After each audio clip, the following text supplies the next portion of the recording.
오미크론 하이 변이인 BA.5가 확산하자 바이든 정부가 2차 부스터샷의 연령 제한을 확대하는 방안을 검토하고 있는 것으로 알려졌습니다. LA를 비롯한 일부 대도시들은 실내 마스크 착용 의무화를 다시 도입할 조짐을 보이고 있습니다. 아마존의 최대 할인 행사인 프라임데이가 오늘부터 이틀 동안 진행됩니다. 하지만 이를 악용해 개인정보와 카드정보 등을 노리는 사이버 범죄에 대한 경고가 나오면서 소비자들의 각별한 주의가 요구됩니다. 교내 총기 폭력을 예방하기 위해 학생들에게 투명 책가방만 매도록 하는 교육구가 늘고 있습니다. 일각에선 학생들의 사생활이 침해받을 수 있다는 지적도 나옵니다. 넷플릭스 드라마 오징어 게임이 외국어 드라마 중 처음으로 미국 에미상의 드라마 부문 작품상 후보에 올랐습니다. 여러분 안녕하십니까? 7월 12일 첫 소식입니다. 미 보건당국이 두 번째 부스터샷, 그러니까 지금까지 맞은 백신을 전부 포함해서 네 번째 백신을 모든 성인으로 확대하는 방안을 검토하고 있습니다. 최근 미국에서 BA.5 변이 바이러스의 확산이 증가하고 있는 가운데 바이든 행정부가 2차 부스터샷의 연령 제한 확대를 검토하고 있다고 밝혔습니다. 보건복지부는 2차 부스터샷은 화이자와 모더나 백신의 네 번째 접종으로 현재 50세 이상 성인에게 맞으라고 권고한 상태지만 신규 확진자가 연일 늘고 있어 이런 추세를 완화하기 위해서는 당장 부스터샷을 맞아야 한다고 촉구했습니다. You are eligible for your first booster or second booster wherever you are in your vaccination schedule. If you've not gotten a vaccine shot this year, go get one now. It could save your life. But we do know it to be more transmissible and more immune evading. People with prior infection, even with BA1 or BA2, are likely still at risk for BA4 or BA5.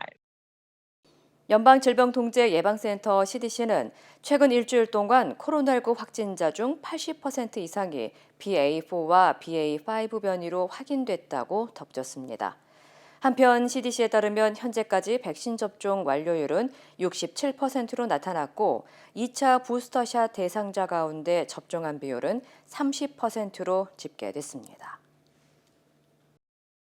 LA 지역의 코로나 확산세가 거세지면서 실내 마스크 착용 의무화가 다시 논의되고 있습니다. 현 추세로 간다면 2주 뒤엔 실내 마스크 착용이 부활할 것이라는 진단입니다. 여준호 기자의 보도입니다. 캘리포니아주의 코로나19 위험 등급을 나타낸 지도입니다. LA 카운티의 경우 중간 수준을 유지하고 있습니다. 만약 인구 10만 명당 최소 10명의 신규 입원자가 나올 경우 중간에서 고위험 수준을 뜻하는 높음 등급으로 격상되는데 LA 카운티의 경우 현재 하루 평균 입원 환자 수는 8.8명으로 10명에 근접해 있습니다. It is looking more likely, as cases and admissions have continued to increase, that we'll enter the high community level designation later this month. 보건 전문가들은 현재 추세로 봤을 때 앞으로 이틀 뒤 LA 카운티가 높음 단계로 진입할 것으로 전망하고 있습니다. 이에 따라 실내 마스크 착용 의무화도 다시 부활할 것이란 진단입니다. 연방정부의 지침에 따라 높음 단계가 2주 동안 지속될 경우 마스크 착용이 의무화되기 때문입니다.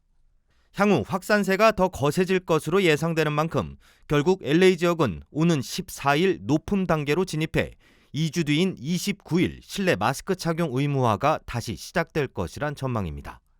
이미 북가주 대다수 지역은 높음 단계로 진입해 마스크 재착용이 권고된 상태입니다.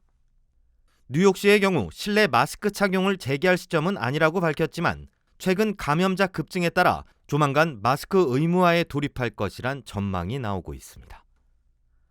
MBC 뉴스 여준호입니다.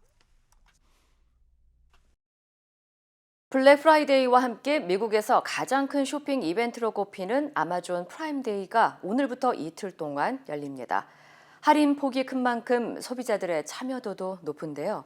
이 틈을 타 개인정보를 빼가는 사이버 범죄가 활개치면서 소비자들의 각별한 주의가 요구됩니다. 홍지은 기자의 보도입니다. 세계 최대 전자상거래업체 아마존의 연례 최대 할인 행사인 프라임데이가 오늘 시작됐습니다. 유료 회원을 대상으로 각종 상품을 특가로 파는 행사인 만큼 전 세계 소비자들의 관심이 집중되고 있는 사이 이 틈을 탄 사이버 범죄가 기승을 부리고 있습니다. 피싱 이메일이 대표적인 스캠 수법입니다. asking for things like, hey, click here to update your payment information. And so through that, they're also able to grab either a credit card number or other means of payment that you might want to leverage as well. We're seeing an average of $350 and 13 to 15 hours worth of time is spent in trying to recover, an account takeover. 지난 3주 동안 발견된 아마존 사칭 웹사이트만 2천여 개. 철자나 도메인 주소를 살짝 바꿔 소비자들을 교묘하게 속이는 겁니다. Obviously, ransomware is another way for them to be able to not only extort money, but also extort data that's on your machine as well. The best advice is just go straight to Amazon's website. 전문가들은 아마존을 사칭한 이메일, 문자, 전화에 주의하고 사기 피해를 최소화하기 위해 결제 시 크레딧 카드를 사용할 것을 조언했습니다. 지난해 아마존 프라임데이 기간 동안 620만여 건이 거래된 것으로 알려졌으며 물가 상승으로 소비자들의 지출이 줄면서 아마존은 올해 처음으로 프라임데이를 2번 열기로 했습니다. MBC 뉴스 홍지은입니다. 지난해 실시된 베니스 해변의 노숙자 텐트촌 철거 이후 1년 만에 노숙자 텐트촌이 다시 형성되기 시작했습니다. 팬데믹 여파로 노숙자 텐트촌으로 변했던 베니스 해변에서 텐트 철거 작업이 시행된 지 1년 만에 다시 120여 명의 노숙자와 수십 개의 텐트촌이 세워지는 등 노숙자들이 몰려들고 있는 것으로 전해졌습니다. 베니스 주민들은 노숙자들이 베니스 도서관 근처에 울타리를 치고 텐트촌을 세워 도서관 이용과 도보 사용에 어려움을 겪고 있다고 불만을 표했습니다. 마크 라벡 베니스 주민협회장은 야간 순찰 인력 부족 등 정부의 치안 관리가 미흡하다며 오는 11월 선거를 통해 노숙자 문제의 근원인 주택난이 해결되기를 기대했습니다. 앞서 지난해 7월 마이크 보닌 시의원이 진행한 노숙자 텐트 철거 작업으로 인해 200여 명의 노숙자들이 쉘터에 입주하거나 베니스 비치를 떠난 바 있습니다. 텍사스주 유벨디 초등학교 총기 난사 사건 이후 교내 총기 폭력을 예방하기 위해 학생들에게 투명 책가방을 요구하는 조치가 확산되고 있습니다. 조지아주 클레이턴 카운티 교육부는 다음 달 새학기부터 학생들의 가방 내용물을 한눈에 파악할 수 있는 투명 책가방 의무화 조치를 시행한다고 밝혔습니다. 앞서 인근 락데일 카운티 교육부는 이미 투명 책가방 의무화 조치를 내린 상태며 텍사스주 댈러스 교육부 역시 투명 책가방 착용 여부를 고려 중인 것으로 알려졌습니다. 한편 이를 두고 일각에서는 학생들의 사생활이 침해받을 수 있다는 이유로 비판적인 시각도 제기되고 있습니다. 캘리포니아주에서 새로운 총기 규제 법안이 시행됩니다. 게빈 뉴섬 캘리포니아 주지사는 트위터를 통해 총기 폭력 희생자들이 총기 제조업체를 고소하고 책임을 묻도록 허용하는 법안 1594에 서명했다고 밝혔습니다. 이어 총기 제조업체와 유통업체는 이들로 인해 촉발된 대량 살상으로부터 너무 오랫동안 보호를 받아왔다며 캘리포니아 주가 이런 악순환을 변경할 것이라고 뉴섬 주지사는 덧붙였습니다. 법안을 공동으로 발의한 필팅 캘리포니아 주 의원은 이번 법안을 통해 총기 불법 판매와 절도를 방지하고 총기 폭력을 줄일 수 있을 것이라고 기대했습니다. 앞서 지난해 7월 앤드류 쿠오모 전 뉴욕 주지사는 당국이나 개인이 공공 안전을 위험에 빠뜨렸다는 이유로 총기 판매와 제조, 유통업체에 소송을 제기할 수 있도록 하는 법안에 서명한 바 있습니다.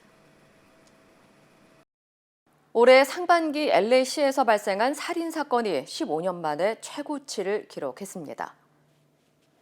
비영리 뉴스 단체인 크로스타운은 올해 상반기 동안 LA시에서 181건의 살인 사건이 발생했으며 이는 지난 2007년 이후 가장 높은 수치라고 전했습니다.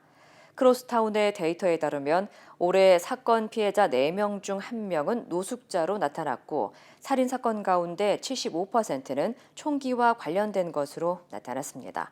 하지만 용의자 검거율은 43%로 절반에도 미치지 못하는 것으로 확인됐습니다.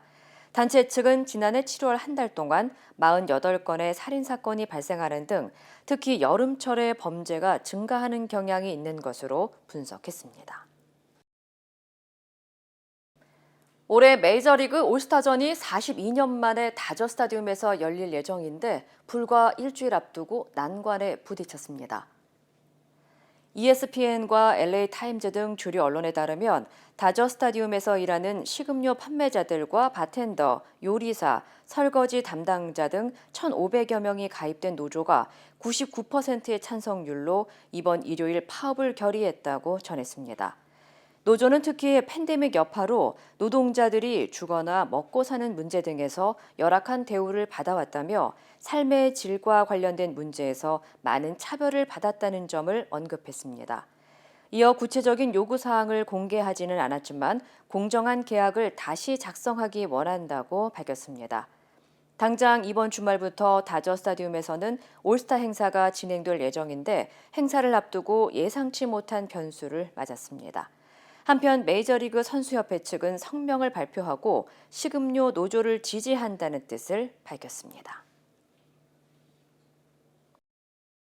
30대 초반 성인이 혼자 술을 즐기면 알코올 중독에 걸릴 가능성이 높다는 연구 결과가 나왔습니다. 카네기 멜론 대학의 연구에 따르면 35세 이하 성인이 혼자 술을 지속적으로 마시게 될 경우 알코올 중독에 걸릴 확률이 혼자 술을 마시지 않는 사람보다 35% 더 높은 것으로 나타났습니다.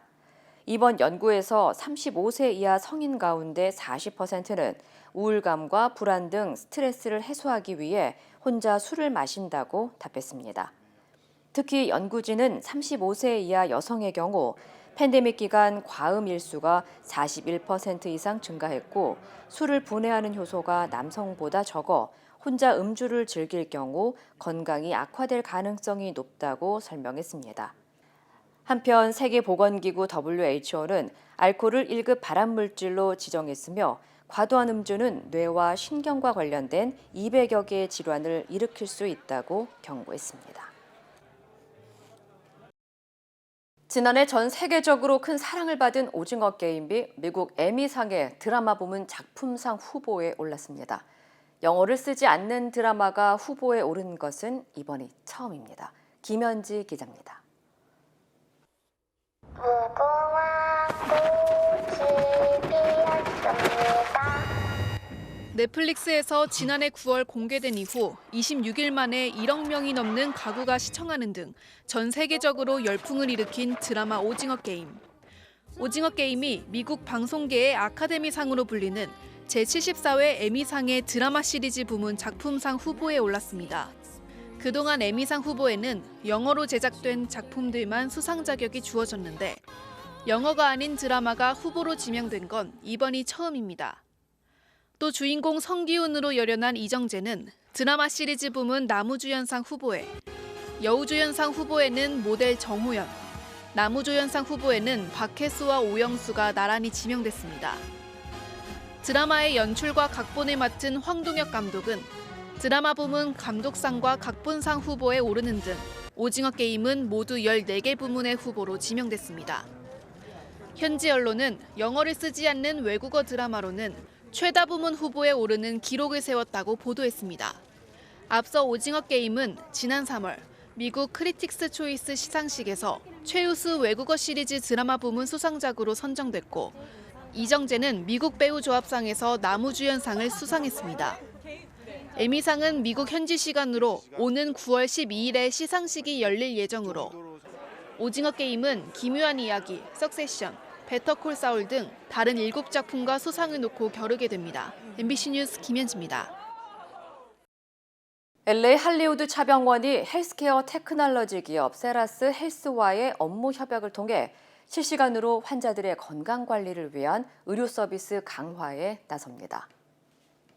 할리우드 차병원을 운영하는 차헬스 시스템의 김용석 대표는 이번 세라스와의 MOU를 통해 환자들의 심전도나 심박수, 혈압, 혈중 산소 포화도 등에 대한 실시간 확인이 가능해졌다면서 이를 통해 즉각적인 의료 서비스 대응으로 환자들의 재입원율을 낮추고 치료 효과를 높일 수 있을 것으로 기대했습니다.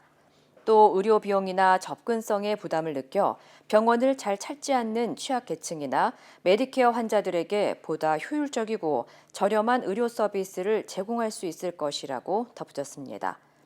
한편 한리우 차병원과 세라스는 앞으로 메디케어 수혜자들의 의료 서비스 향상을 위한 공동 연구도 진행할 예정입니다. 캘리포니아주 샌디에고의 한 해변가에 갑자기 바다 사자가 나타나 놀란 피서객들이 혼비백산 도망치는 장면이 공개돼 화제가 되고 있습니다. SNS에 공개된 영상에 따르면 샌디에고 라우야코브에서 갑자기 커다란 바다사자 2마리가 등장해 일광욕을 즐기던 피서객들이 달아나는 등 일대 소동이 벌어졌습니다.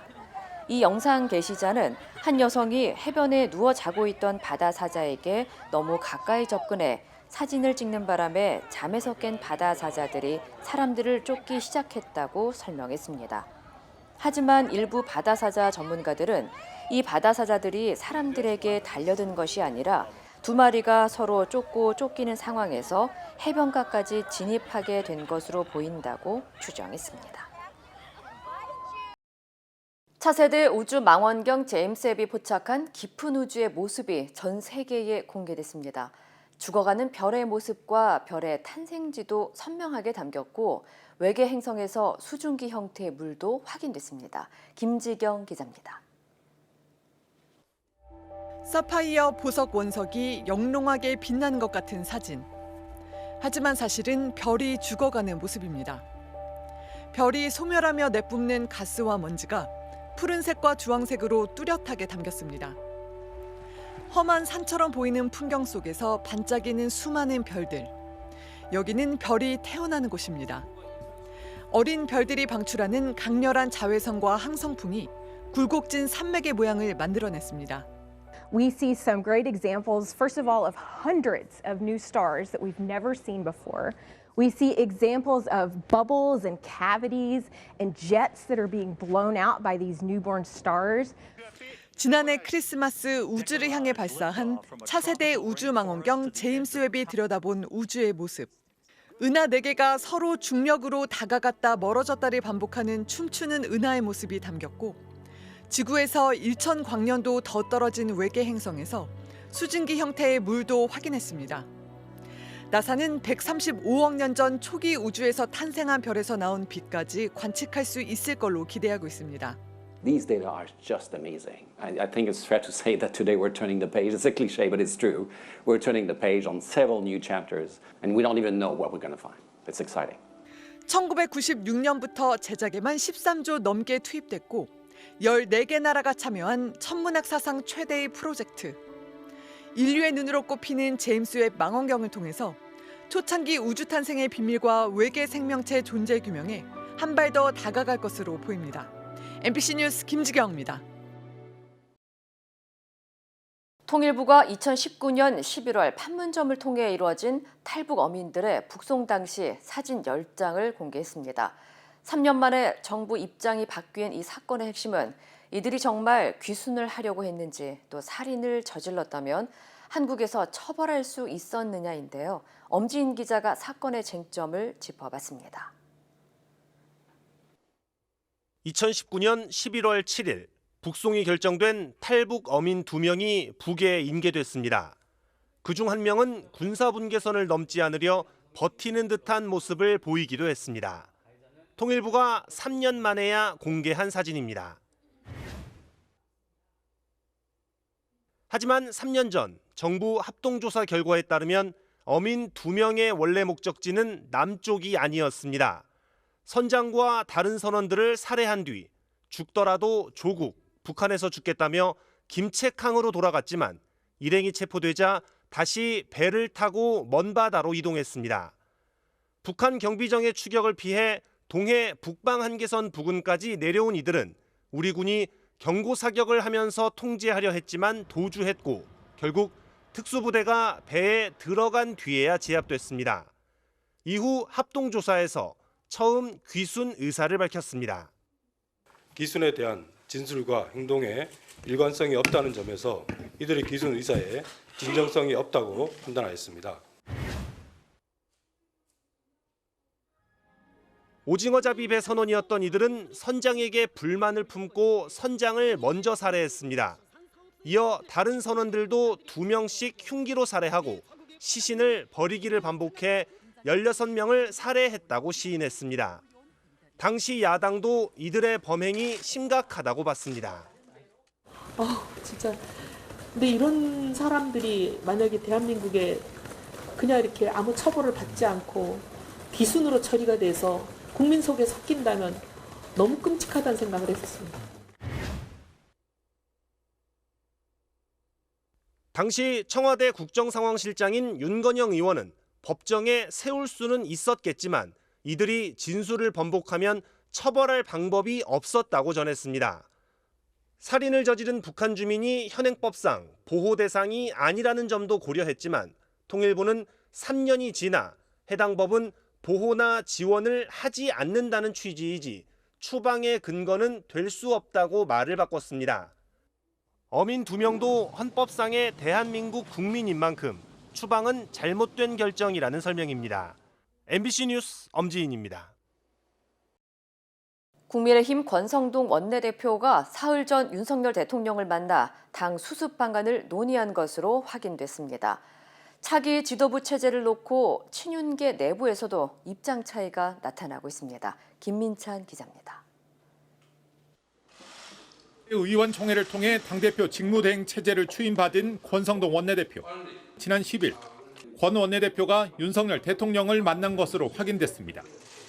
이 자리에서 권 원내대표는 조기 전당대회가 아닌 6개월간 직무대행 체제로 가는 방안을 윤 대통령에게 보고한 걸로 알려졌습니다. 권 원내대표는 만남에 대해선 말을 아끼며 대통령과 수시로 소통하고 있다고만 말했습니다. 이를 두고 당 수습 과정에서 윤 대통령이 권 원내대표에게 힘을 실어준 것 아니냐는 해석이 나왔습니다. 하지만 한 친윤계 핵심 의원은 MBC와의 통화에서 대통령이 의원들 뜻을 수렴해서 하는 게 옳지 않겠냐 정도의 말씀을 하셨을 것 같다며 확대 해석을 경계했습니다. 윤핵관 내부에서도 차기 지도부 체제를 놓고 미묘한 기류 차이가 감지되고 있는 겁니다. 특히 윤핵관의 핵심인 권성동, 장제원 두 사람 사이의 이견이 또다시 노출됐다는 분석도 나옵니다. 앞서 권 원내대표가 장 의원이 만들려 했던 민들레 모임에 대해 반대 의사를 밝혔던 데 이어 이번엔 조기 전당대회를 통해 빠른 당권 교체를 원했던 장 의원의 바람과 달리 6개월 직무대행 체제를 관철시켰다는 겁니다. 이런 가운데 안철수 의원이 입당 이후 처음 연 토론회에는 친윤계 의원들을 비롯해 40여 명의 현역 의원이 참석해 성황을 이뤘습니다. 권 원내대표의 6개월 직무대행이 시작됐지만 이준석 대표에 대한 수사 결과에 따라 지도부를 어떻게 구성할지를 놓고 다시 한번 출렁일 걸로 보입니다. MBC 뉴스 김민찬입니다.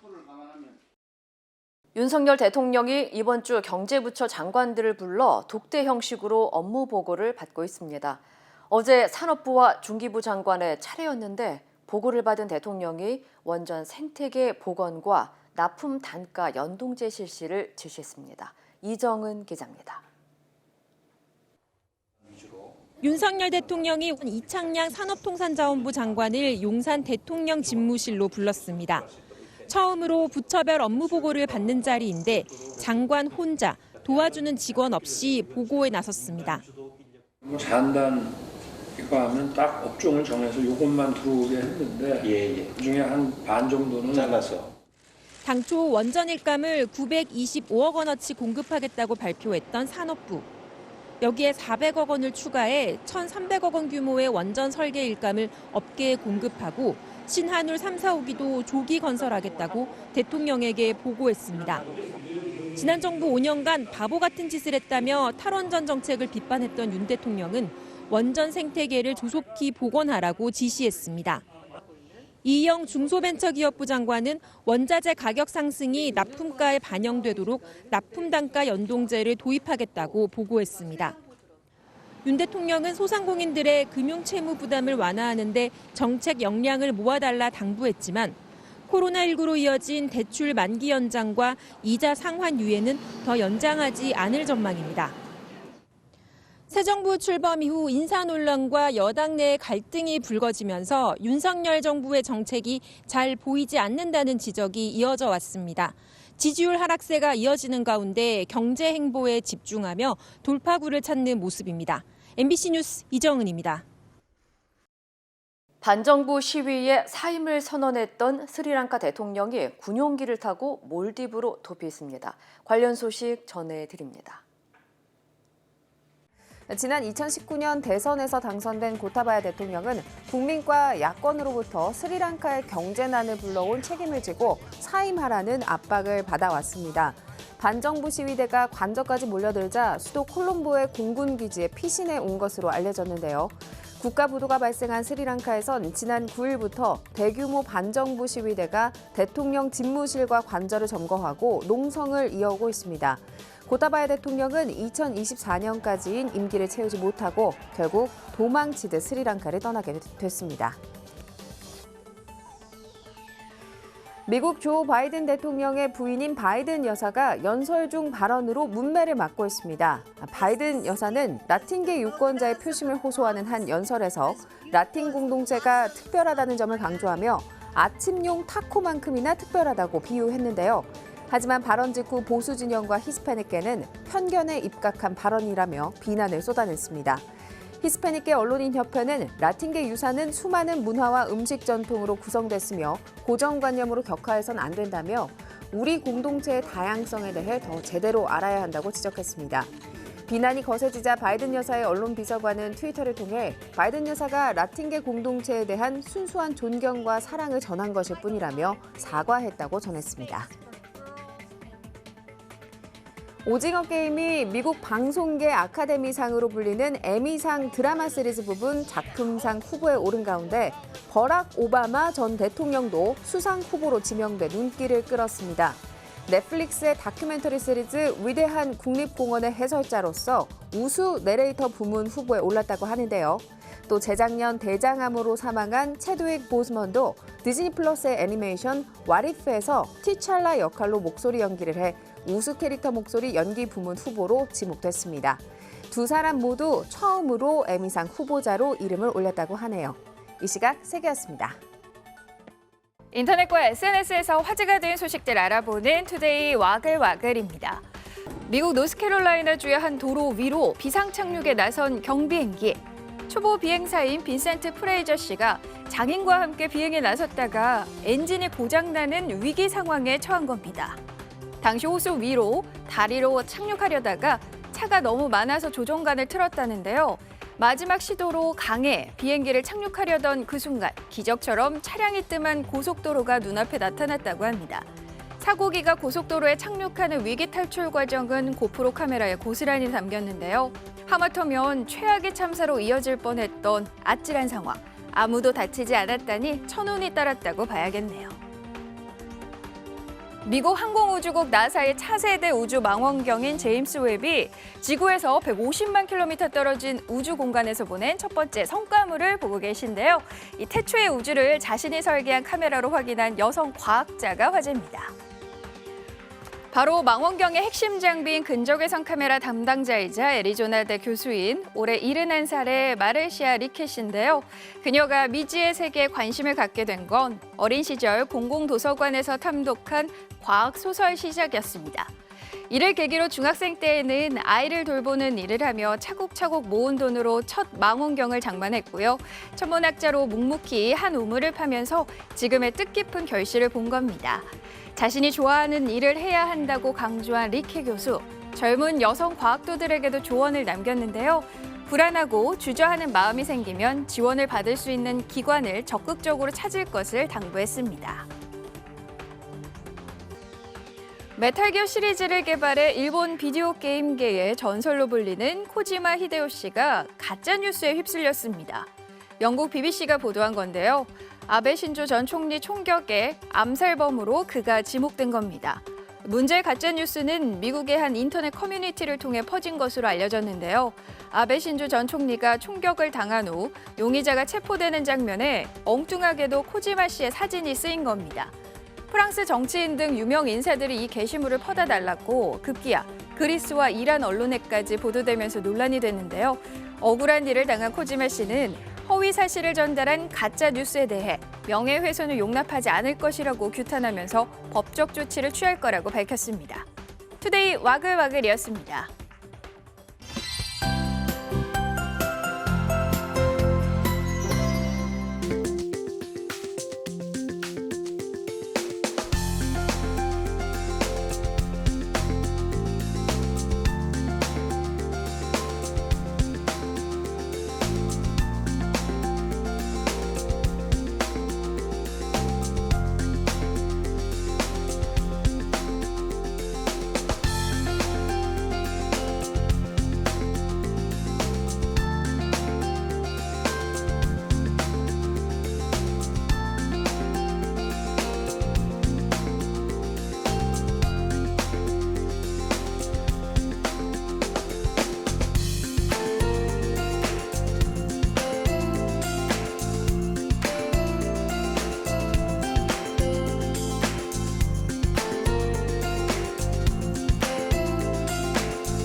네, 이상으로 7월 12일 화요일 뉴스를 마칩니다. 시청해주신 여러분 고맙습니다.